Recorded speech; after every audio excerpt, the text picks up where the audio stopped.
Hi, my name is Michol Dalcourt, and I want to talk to you about this movement approach to preparation and preparing the tissues and the system to engage in movement. So I want to address movement preparation dynamically and talk about why that might be important for training clients and training athletes. When we think about a typical warm-up, a lot of times what I did in the past is have an individual jump on a stationary bike and get their heart rate up, get their system and their core temperature elevated so that I can actually engage in a more dynamic sequence later on. And that was an approach that we took quite often, but what we want to introduce at this point is this movement quality approach so that we can actually prepare the tissues in a movement way. We can engage the nervous system in a movement way so that we can have authentic transfer into what we're going to do from a kind of workout perspective. So movement preparation is all about engaging the body in a rhythmical pattern of motion, and we're looking at movement coming from certain areas of the body. First and foremost, we're going to look at movements coming from the foot and ankle. We want to see movements initiated and fostered from the foot and ankle complex so that we can actually take pressure away from the knee.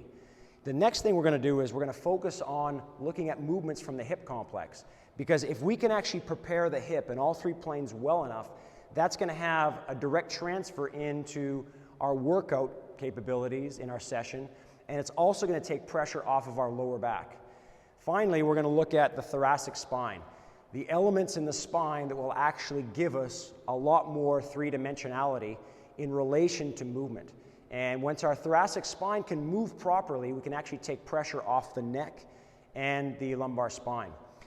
The reason why it's movement-based is we actually want to drive water around the body. So if we hydrate ourselves well prior to the session, and we come into the session, we do some dynamic sequences of movements within our own threshold of capabilities, what we're going to do is ultimately push water into fascial structures. And once we can do that, we hydrate the fascial structures, and that allows a little bit more extensibility and a little bit more control to make sure that our bodies are working correctly.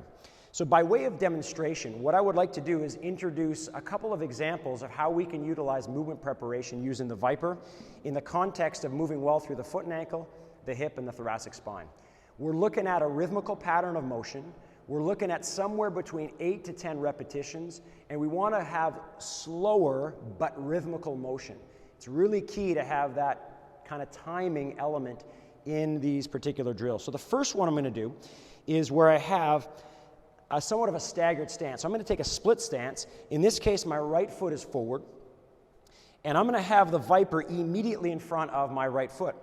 And all I'm going to do right here is I'm going to perform an anterior tilt to the ViPR as I descend into a lunge position. So I'm going to drive forward with the ViPR, tilting it, and I'm going to allow my trail leg to drop down towards the ground. What I'm doing right here is I'm creating extensibility at the lats, and I'm also creating extensibility at the hip complex. So in a rhythmical pattern, I would descend into that split stance squat. I would tilt the ViPR forward, and I would produce a number of repetitions, let's say 8 to 10 repetitions on the one side, before I switch to the alternate side. So I want to take a nice, even stride length. I want to squat down, and concurrent to that squat, I want to tilt forward with the ViPR. What I can also do is change the angulation. So I want to make sure I'm moving well through the hips. And in this particular drill, because I've got the ViPR to my right, my left leg is going to come forward in that staggered stance.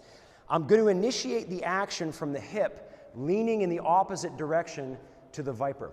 The whole idea is to tilt the ViPR to my right and allow my pelvis to tilt to the left. Now, the reason why my pelvis is tilting to the left is to ensure that my lower back remains lengthened. The whole idea of these movement preparations is you want to create and maintain length in the spine and move well from the hips. So in real time, it's going to be a hip shift combined with a lateral ViPR tilt. In a rhythmical pattern of motion, I would perform 8 to 10 repetitions, and then I would simply switch sides. Switch the leg position. I want to have, again, an even stagger. Place the ViPR parallel with the hips, about arm's length away, and then initiate through the hips and perform my 8 to 10 repetitions. This is going to dynamically prepare the hips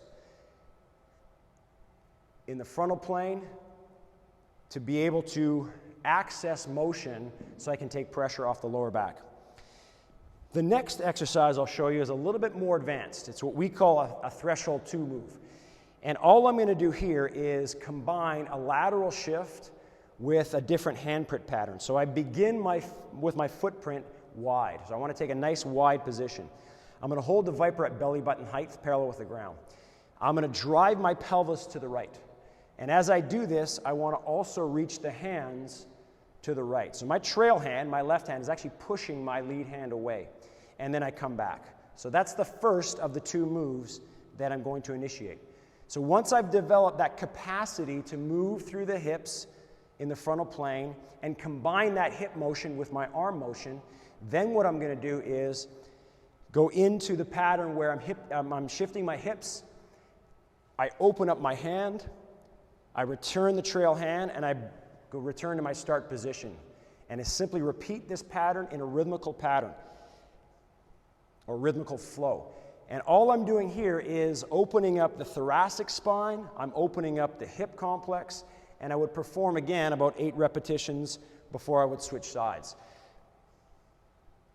So this is really more of an advanced move. Someone would have to have some requisite movement of the hips, and they would have to have appropriate movement of the thoracic spine before they graduated to this particular drill.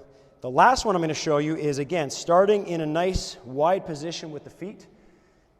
I'm going to create a wide hold, grip the ViPR wide, have my hands underneath, and again, this is going to be more of a threshold 2.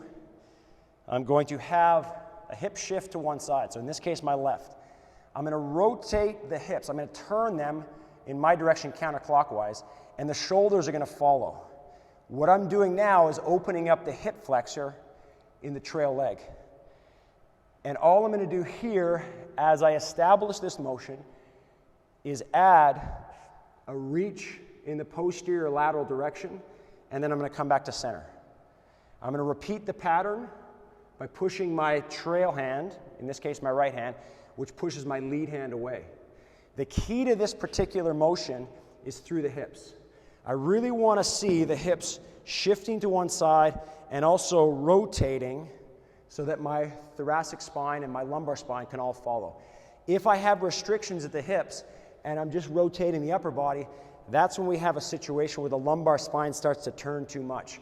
So this exercise, because it is more advanced, we want to make sure that the hips can shift but also can turn so that the lower back can follow and we keep some neutrality at the lumbar spine. So these are some examples of movement-based dynamic preparations that we can introduce to our clients and athletes to restore and normalize the joint motions of the foot, the ankle, and the thoracic spine. They're movement-based, so that enhances the effects on the nervous system, and it has a degree of hydration to the tissues that actually makes my workout a little bit safer. So I hope you enjoyed that.